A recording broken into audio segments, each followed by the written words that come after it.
Welcome to the Deep Dive. Really glad you could join us. It's been, well, an incredibly dynamic week in our sources. Quite surprising in some ways. That was You've so got good. material stretching all the way from, high-stakes political plays in Washington and around the country, right down to some unexpected shifts in just how people are living their lives. Hmm. So our mission today, as always, is to cut through that noise. We want to pull out the key insights, help you connect the dots so you walk away feeling truly informed. Maybe even have a few aha moments. And that's really it, isn't it? Moving past the headlines to grasp why things are happening, why they matter. That's the goal, to unpack the context. Exactly. So let's dive right in. The executive branch has really been under the microscope this week, legally speaking. Lots of questions about authority, accountability. On multiple fronts, yeah. Let's start with one that's demanding answers about the past. The Jeffrey Epstein birthday book. The deadline, September 8th. It's coming up fast for his estate to hand over that book from 2003 to the House Oversight Committee. Right. And the $64 billion question, as they say. Is there a raunchy drawing in there from Donald Trump? He's denied it repeatedly, of course.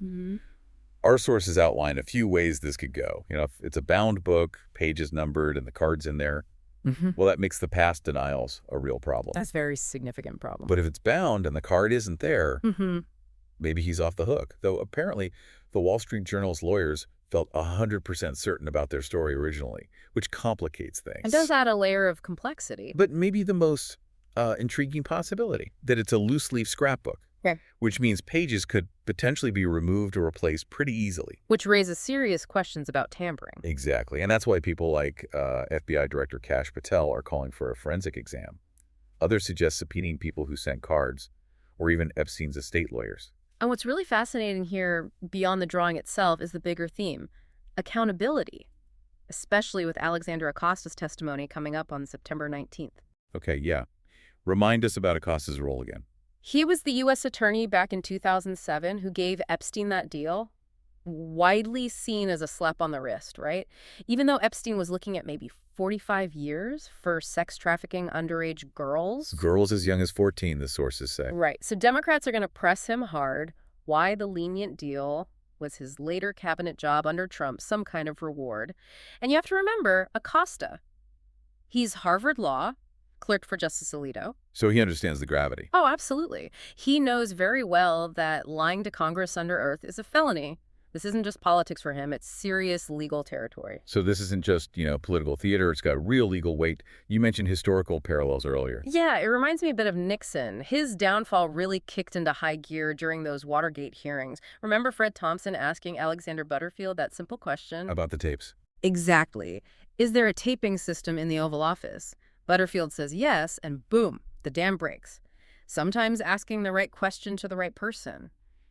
It can change everything. It shows how truth can unravel even carefully constructed defenses. That's a powerful point. So for you listening, this isn't just digging up old news or focusing on, salacious details. It's fundamentally about how truth and accountability work years later, and how that shapes public trust in powerful figures. Precisely. And speaking of holding power accountable, this past Friday was really interesting. We saw courts pushing back directly on the powers of the executive branch itself, a kind of double whammy. A big one, yeah. First, those emergency tariffs got blocked. The U.S. Court of Appeals for the Federal Circuit ruled, pretty decisively, 7-4, that the president just has no authority to slap on tariffs using emergency powers. Because the Constitution gives that power to Congress. Exactly, the legislative branch, not the executive. It's right there in Article 1. And the president's reaction was, well, strong. He said, if allowed to stand, this decision would literally destroy the United States of America. Which, as our sources note, seems a bit at odds with 249 years of constitutional understanding. Just a bit, yeah. So the big picture here is a major reassertion of checks and balances. Yes. So what happens now? It goes to the Supreme Court. It's heading there, appeal slated for October 14th. And the court faces a really stark choice. Follow the Constitution or follow Donald Trump.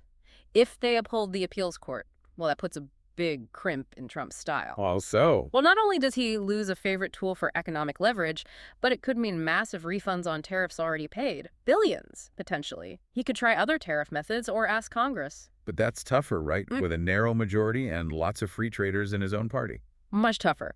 And, it's worth remembering Congress kind of ceded some of this authority in the first place. But this ruling pulls it back firmly. Okay, and this pattern of courts pushing back didn't stop with tariffs, did it? There was another ruling on immigration. That's right. U.S. District Judge Gia Cobb blocked the administration's fast-track removal process. She found it violated the law. And this process, Yeah. wasn't it originally meant for very specific cases, like recent arrivals near the border? Exactly. People caught within 100 miles of the border, in the country less than 2 weeks.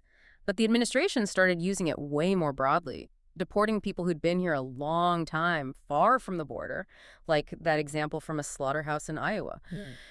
And Judge Cobb brought up a fundamental point: due process. She said, everyone in the U.S. has a right to due process, even those people in the country illegally. Even those here illegally? Yes. She pointed out that ICE was basically using arbitrary quotas, like aiming for 3,000 arrests a day. That led to things like staking out courthouses, potentially grabbing citizens or legal residents without giving them a proper hearing. The government can deport people, but it has to follow the legal process, period. So across the board, we're seeing courts drawing lines, reinforcing Congress's power and individual rights, like due process. These aren't just, technical legal points for you listening. They're about the fundamental structure of our government and basic rights. Foundational stuff. Okay, let's shift gears slightly. There's another power struggle brewing, this time involving Congress's power of the purse. The September 30th government shutdown deadline is getting closer. Right. And Senator Susan Collins, a key Republican from Maine, is more than concerned about a tactic the administration might use. It's called a pocket rescission. How does that work exactly? So imagine Congress passes a funding bill, allocates money for something specific, say, foreign aid, bipartisan support signed into law. But then the administration submits a rescission bill, basically asking to cancel that funding, but they do it really close to the end of the fiscal year. Too close for Congress to act. Exactly. Congress is required to consider it for 45 days. But if the fiscal year ends before those 45 days are up, the president isn't required to spend the money while it's supposedly being debated. So effectively, they kill the funding Congress approved, like the nearly $5 billion in foreign aid Trump is reportedly trying to cut right now. And Senator Collins is not happy. Not at all. As chair of the Appropriations Committee, she's apparently very angry, calls it a clear violation of the law, says Trump is usurping the power of the purse from Congress. Strong words. And the key insight here is how this tactic poisons the well for the shutdown negotiations happening right now. If Democrats think Republicans are negotiating in bad faith, agreeing to funding, they know the president will just try to cancel later. Precisely. It destroys trust. So Democrats might insist on changing the law governing these rescissions, making them harder to do, but Republicans would likely balk at that. Which could lead straight to a shutdown. It very well could. It becomes a sticking point rooted in whether you can even trust the other side to uphold a deal. So the stakes, for you, are really high. It's about whether bipartisan agreements mean anything, the integrity of how your money gets spent, basically how government functions. Fundamentally, yes. So stepping back from these specific battles, what does this all signal for the broader political scene? Especially for the Republican Party. Let's zoom out a bit. Okay. We have a new Quinnipiac poll. And the numbers for Donald Trump, well, they're not great. 37% approval, 55% disapproval. That puts him 18 points underwater. Tied for his lowest point in this second iteration. Trump 2.0, as some call it. Right. And his problem isn't really with Republicans. He's got 84% approval there. It's the independents. Only 31% approval, 59% disapproval. That's a huge gap. A massive gap. And on specific issues, economy, trade, net -18. Foreign policy, -16. Is Israel-Hamas policy, -19. It's really not a pretty picture, politically speaking. No. And the significance is this widespread assumption in political circles. If those numbers stay in the mid-30s come November 2026, he will drown the entire Republican ticket. Wow. So these aren't just abstract numbers. They could genuinely reshape upcoming elections and maybe even the future direction of the party itself. A serious potential reckoning, yes. And beyond approval numbers, there's this other deeper shift happening in Washington. People are calling it the educational divide. 50 years ago, you had lots of politicians from both parties coming out of elite universities. Maybe that helped them find common ground, shared networks, whatever. There's an argument for that. But that's really changed. Today, Democratic politicians are, as the source puts it, appreciably more elite than Republicans, educationally speaking. The numbers are quite stark. Yeah, in the Senate, Republican grads from elite universities dropped from over half down to about a quarter now. In the House, it went from over 40% down to 15% by 2021. Even degrees from Harvard and Yale show this split widening. Which does raise an interesting question, right? Does this make Democratic politicians potentially out of touch with constituents who didn't go to those schools, while Republicans from, say, state schools might actually be more connected? It's a potential dynamic. Of course, history is complicated. FDR went to Harvard and was arguably the most pro-working class president we've had. But it's something Democrats probably need to be conscious of, not assuming everyone shares their background. So it's more than just demographics. It potentially affects policymaking, how politicians communicate, even how representative our government feels. It could, yeah. Okay, let's look even further ahead.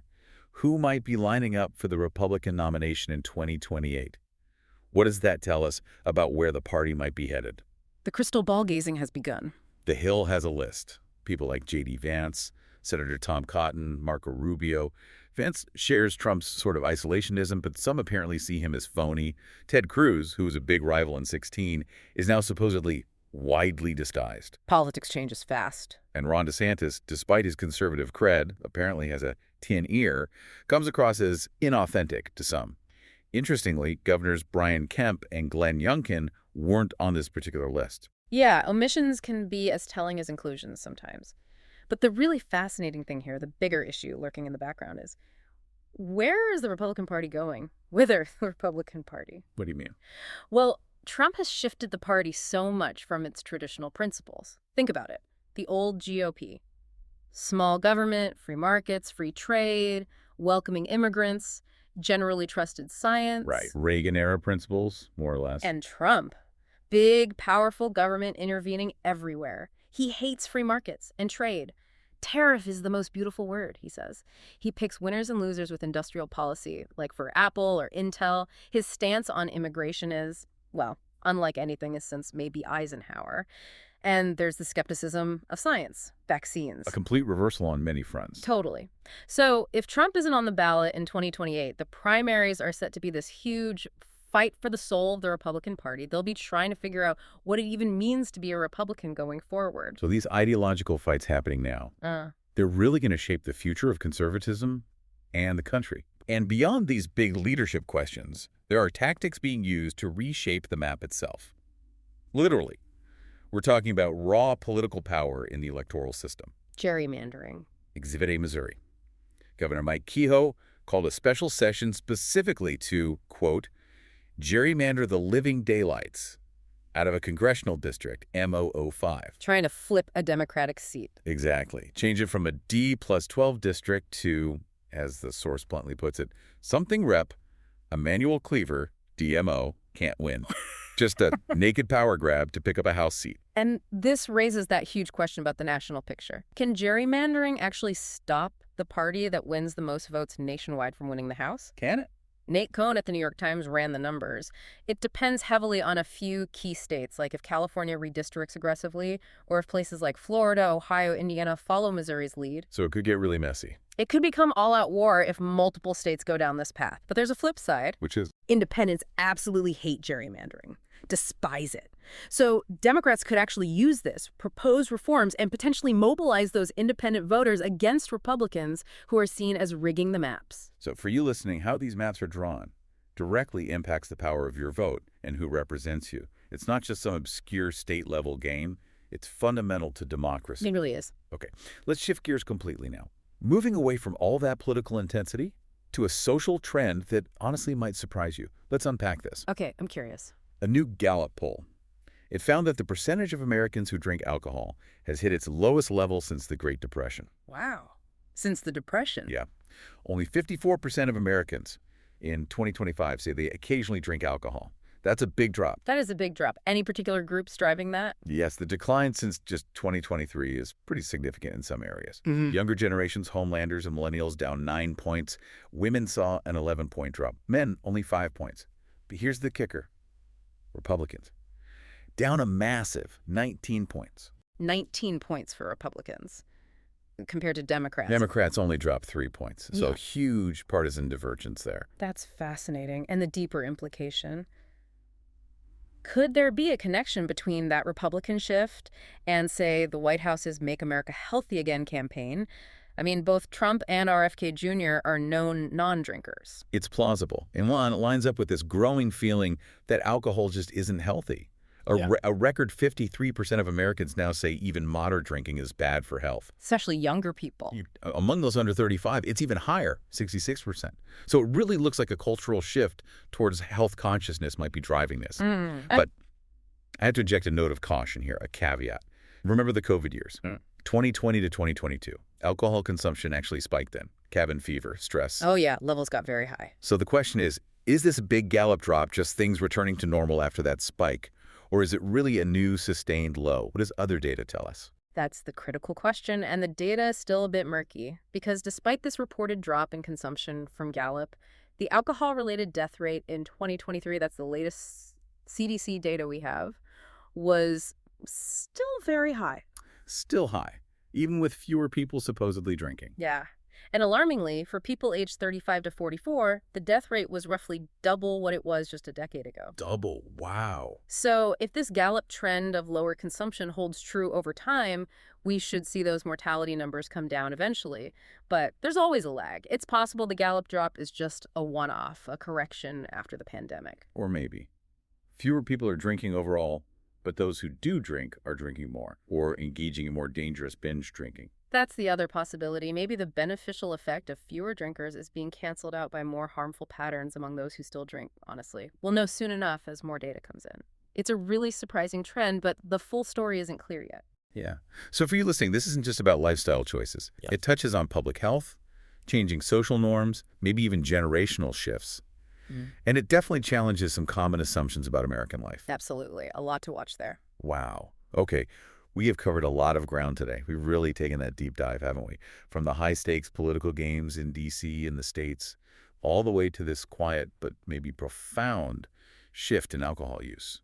And if we try to connect all these threads, political, legal, social, you really get a sense of a moment of significant change, maybe even redefinition happening in American life right now. Understanding these different forces, how they interact, it helps make sense of the bigger picture.